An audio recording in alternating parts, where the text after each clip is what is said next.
Hey guys, today I'll be taking a look at the new 538 and Decision Desk HQ forecast for the 2022 Senate elections. Here on 538, this is the first time they have ever favored the Democrats to win the Senate. They currently give the Democratic Party a 56% chance at retaining control of the upper chamber. Again, this is the highest odds they have ever given to the Democratic Party. And the Democratic Party's odds have gone from 40% at the very beginning of June all the way up now to 56. So according to 538, the Democrats have seen a significant upward trajectory in their odds in the last couple of months. And according to Decision Desk HQ, Democrats have a 62.3% chance at controlling the Senate for a second time, and their current mean projection is 50-50 for both parties.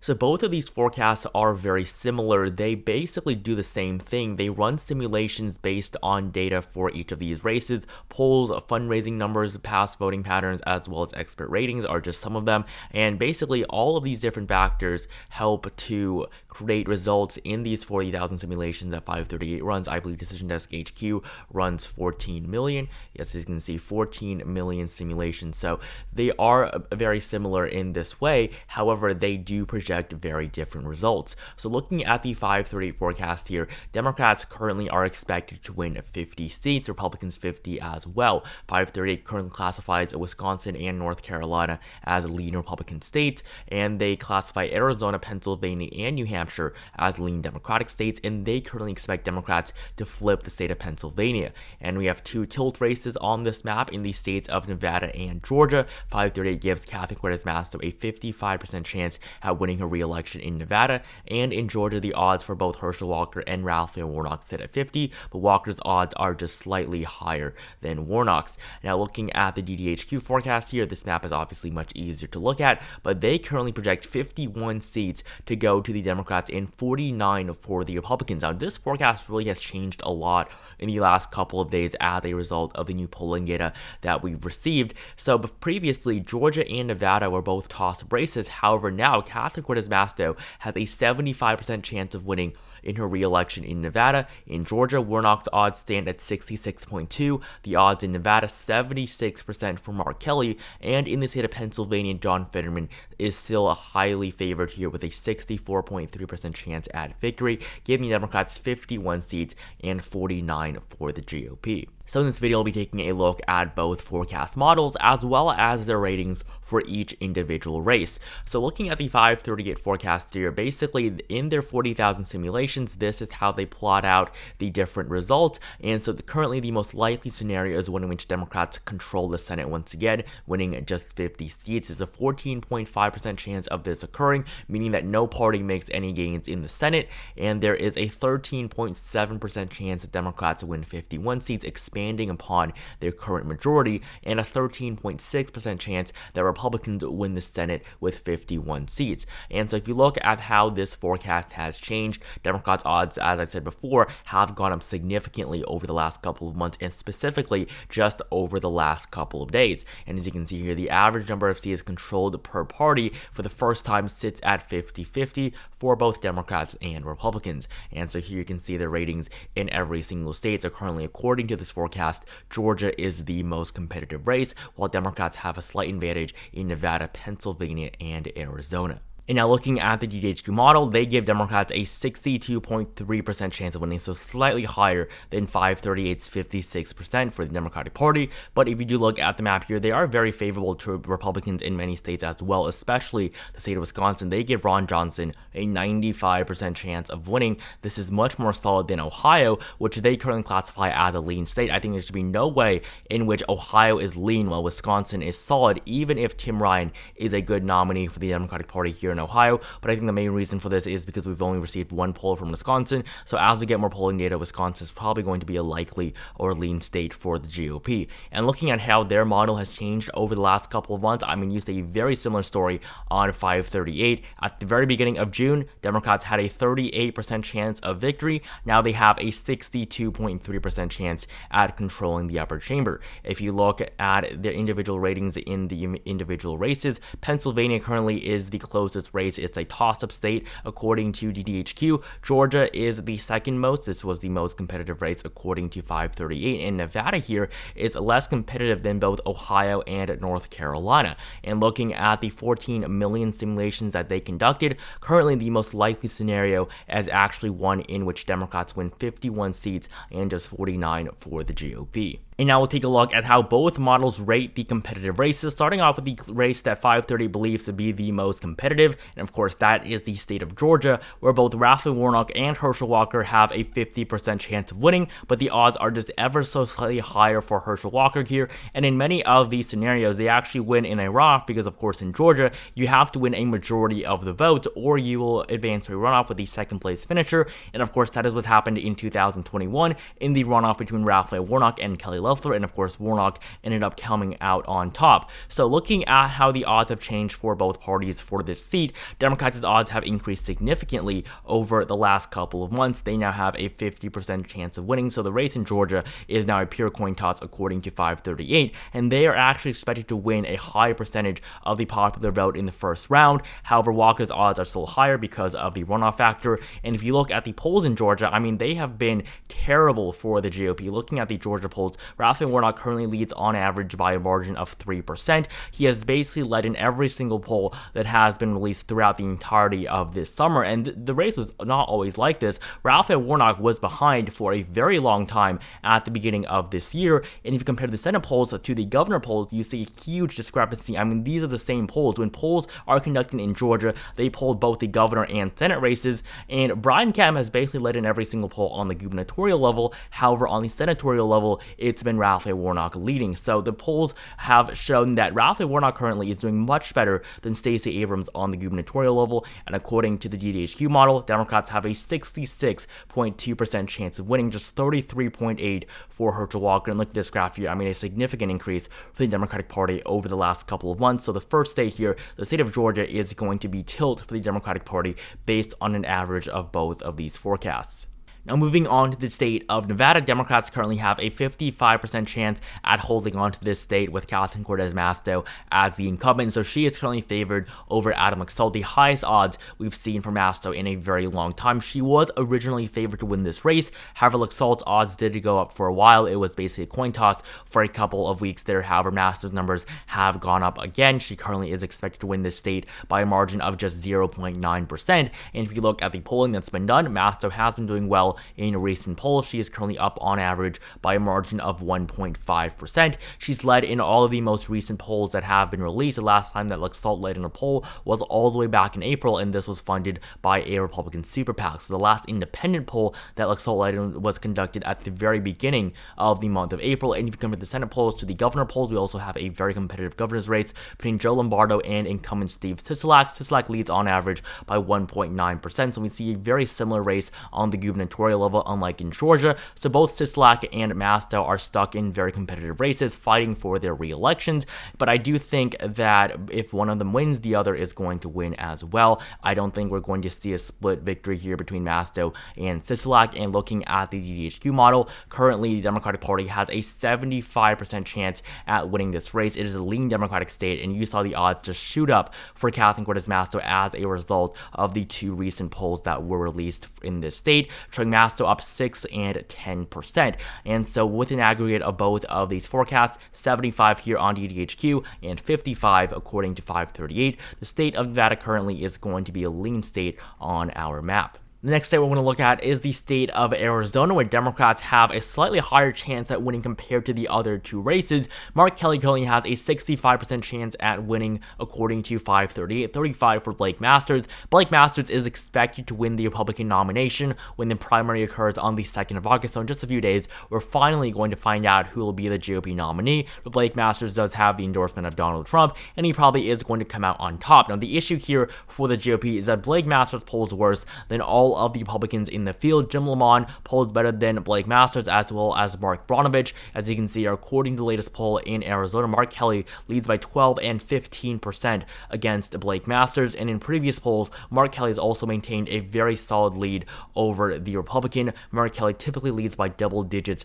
over all of the other Republicans in the field, so this race is going to be very difficult for the Republicans to flip after Mark Kelly won this race in 2020, defeating Republican incumbent Martha McSally. So in 2022, even if Blake Masters is the nominee, Mark Kelly's probably not going to win by double digits. It's still probably going to be a pretty close race. I believe a margin of less than 5% definitely, but still Mark Kelly is in a very good position. Looking at the odds here, his odds are higher than they have ever been, and currently, according to the popular vote forecast, Kelly is expected to win a majority of votes in the state of Arizona, and I mean the polls again very favorable for the Democrat. If you look at the DDHQ model here, Mark Kelly has an even higher 76% chance at victory, and his odds have always been higher than that of Blake Masters, 24% for the Republican. And looking at the DDHQ average, Mark Kelly is up on average by a margin of 3%. However, they really have not included that in many of the most recent polls, but I mean based on our aggregate of the two forecasts here, 76 according to DDHQ, just 65 according to 530. The state of Arizona is still going to be a lean state for the Democratic Party. They're in a very good position with Mark Kelly as the incumbent, and he probably is going to win his re-election to a first full term in office after, of course, the 2020 special election win that he had 2 years ago. And so this is now 3 out of the 4 ultra-competitive races covered. Of course, the 4 races are Nevada, Arizona, Georgia, and Pennsylvania. And in the first 3, we already saw very positive trends for the Democratic Party, and we see a very similar story in Pennsylvania, where we have a race between Mehmet Oz and John Fetterman. Pat Toomey has chosen not to run for his re-election, so Mehmet Oz is now the Republican chosen to succeed him, and he is absolutely flailing in the water right now. John Fetterman is destroying Mehmet Oz in every single poll that has been released. Fetterman is up on average by a margin of 8.3%, and I mean, just look at all these polls that have been released. Mehmet Oz has not even come close to leading in a single poll, and yet, even if Democrats underperform here, an 8.3% margin is still very, very significant. So according to the 538 forecast, Democrats currently have a 63% chance at winning this race. If you look at this model based on the polls alone, 87% chance that it goes to John Fetterman. And if you look at how the odds have changed over the last couple of months, I mean, Mehmet Oz at one point had a 65% chance at becoming the next U.S. Senator from the Keystone State, but currently John Fetterman has an almost 2 in 3 chance at winning this race, and he's up at 49.6% in terms of the projected popular vote, expected to win by a margin of 2.5%. Now, looking at these polls here, yes, this is very good for Democrats on the Senate level, but if you look at the governor polls, I mean, you see a very similar story. According to the latest polls on the gubernatorial level, Josh Shapiro is expected to win by a margin of 8.2% against Doug Mastriano. And Doug Mastriano is a candidate so extreme that many GOP lawmakers in the state of Pennsylvania are choosing to support Josh Shapiro over Mastriano, and the Republican Governors Association has not even endorsed Doug Mastriano and is not even supporting him in this race. So Republicans are basically giving up in the governor race, and in terms of the Senate election, the Republican Party is putting less and less money into this race because they feel that they are going to lose Pennsylvania. So now they have to try to flip 2 of the other 4 ultra-competitive races, these being Georgia, Arizona, or Nevada, which is going to be very difficult for them as well. I think that GOP can flip 1 out of these 3 races, but flipping 2 really would be very difficult. And according to the DDHQ model here, John Fetterman currently has a 64.3% chance at victory, 35.7% for Mehmet Oz. I mean, just look at this graph, a huge shift to the left over the last couple of months. So right now, according to an aggregate of both of these forecasts, the state of Pennsylvania currently is going to be also lean for the Democratic Party, just like Nevada and Arizona. Next up, we have one of the most interesting races on the ballot this November. Of course, that is the race in Ohio between J.D. Vance and Tim Ryan. They're stuck in a surprisingly close election. In 2016, Rob Portman was reelected by over 20 points, but as he was retiring, J.D. Vance is now the new Republican nominee. He received the endorsement of Donald Trump, which helped him win the primary, and so Tim Ryan now is one of the best candidates I believe the Democrats have run across the country. He is a lot more centrist than even Sherrod Brown, so he will be be able to resonate with a lot of independent voters in the state of Ohio. However, of course, the Republican majority in the state will make it very difficult for Democrats here. Nonetheless, Tim Ryan currently has a 22% chance at winning, 78 for J.D. Vance. I mean, 22 is pretty good for the Democratic Party in a state like Ohio. J.D. Vance right now, his odds have been just continuously going down, so he's not really in a good position, but still, he is still likely to win. At one point, he had an 89% chance, 90% chance at winning this race, so his odds have continued to go down as new polls have been released, and currently, he's expected to win by a margin of less than 7%. So looking at the latest polls in Ohio, they do tell you a completely different story. Tim Ryan leads by 2.1%. Tim Ryan has led in every single poll that has been released since all the way back in May. J.D. Vance led by 2% in a poll conducted by USA Today over 2 months ago. So Tim Ryan has been doing well in all of the most recent polls released. However, these most recent polls really have not been the best. 3 of them have been partisan polls for the Democrats. 1 of them was funded by a Republican super PAC, and 3 of them were SurveyMonkey polls, is a C-rated poll. So not exactly the best polls for Tim Ryan to be leading in. However, if we see more reliable polls showing Tim Ryan ahead, then that may be a sign of a much more competitive race. In 2020, Joe Biden wildly underperformed expectations. He was expected to lose this election in Ohio by just 0.8%. He lost by 10 times that margin, losing to Donald Trump by 8 percentage points. So Democrats are probably going to underperform in Ohio once again. If you look at the Senate election in 2018, Sherrod Brown only won by 6.8%, but he was leading in double digits in most of the final polls released. So Democrats are probably not going to do as well as polls may suggest, even if they are bad polls. If you look at the light model of the 538 forecast, just according to the polls, Tim Ryan is actually favored to win this race. He has a 64% chance at winning, but of course, all of these other factors, mainly past voting patterns, makes that J.D. Vance is heavily favored in this election. Looking at the DTHQ model, Democrats have a slightly higher 27% chance at victory, 72.8 for J.D. Vance. So still a pretty competitive race, but J.D. Vance does have a clear advantage in this state. So based on these 2 forecasts here, the state of Ohio is going to be a lean state for the Republican Party.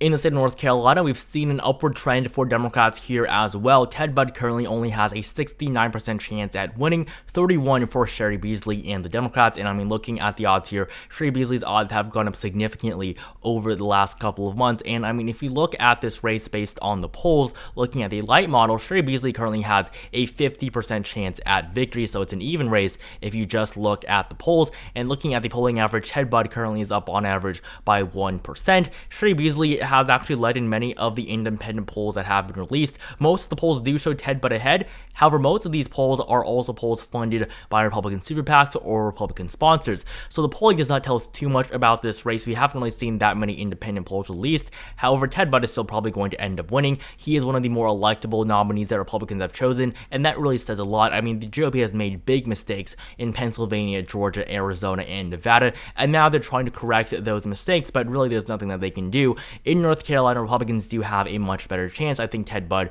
is a much more electable candidate, and so if you look at the looks model here, Ted Budd is still heavily favored to win this race. Yes, North Carolina is probably going to be competitive, but Ted Budd is in a good position going into his first race. He, of course, is running to succeed Richard Burr, who will no longer be running for re-election, and if you look at the DDHQ model here, Republicans have a 70% chance at victory, so very similar between the 2 forecasts, 29.2 for Democrats, although this model has overestimated Democrats quite a bit. I think previously they give Democrats a much better chance at winning this race. In the end, North Carolina is probably not going to go blue. If you look at the 2020 race, I mean, Cal Cunningham still ended up losing this race, and these were the final polls that were released in 2020. So right now, the state of North Carolina is going to be lean for the Republican Party as well, based on the 2 forecasts that we have been looking at. Now we're going to finish off with the final 2 states of New Hampshire and Wisconsin. Starting off with New Hampshire, Democrats currently have a 74% chance at victory with Maggie Hassan running as the Democratic incumbent.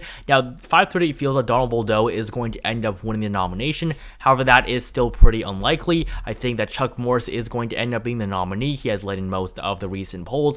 And if you look at the 2016 race, Maggie Hassan pulled off a very impressive victory over Republican Kelly Ayotte. She is going to be in a very competitive election once again. again. However, it's probably going to be less competitive than it was last time. If you look at the most recent polls released for this race, Maggie Hassan is in a good position. She's basically led in every single poll that has been released against every single one of the potential Republican nominees that she may face. If you look at the DDHQ forecast here, Maggie Hassan has a 70.5% chance at victory, and based on the polls alone, Hassan has a 71% chance of victory, so really not too much of a difference there.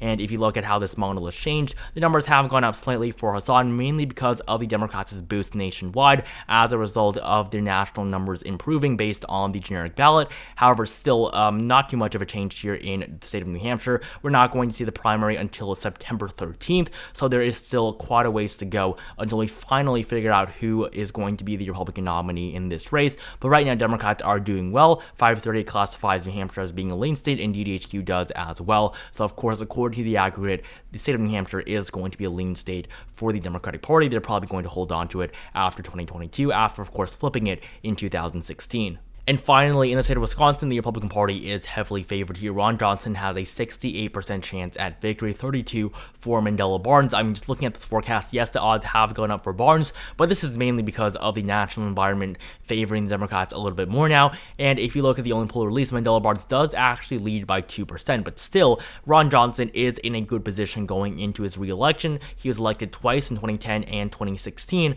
and so Mandela Barnes is going to have trouble facing off against a Republican incumbent. Even though Ron Johnson is pretty unpopular in his state, he is probably going to win just simply based on the fact that Wisconsin is not the Democratic state that it once was, and Mandela Barnes is not that special of a nominee. Yes, he's probably going to do better than a generic Democrat, but still, Mandela Barnes is going to have trouble in a year like 2022. Looking at the DDHQ model, he only has a 4.7% chance at victory, 95.3 for Ron Johnson. I mean, just a huge advantage for the Republican Party according to this forecast. So I think that their rating is absolutely wrong. Wisconsin is not going to be a solid Republican state at all. The 2016 election was pretty close actually between Ron Johnson and Russ Feingold, with Johnson only winning by around 3.4%.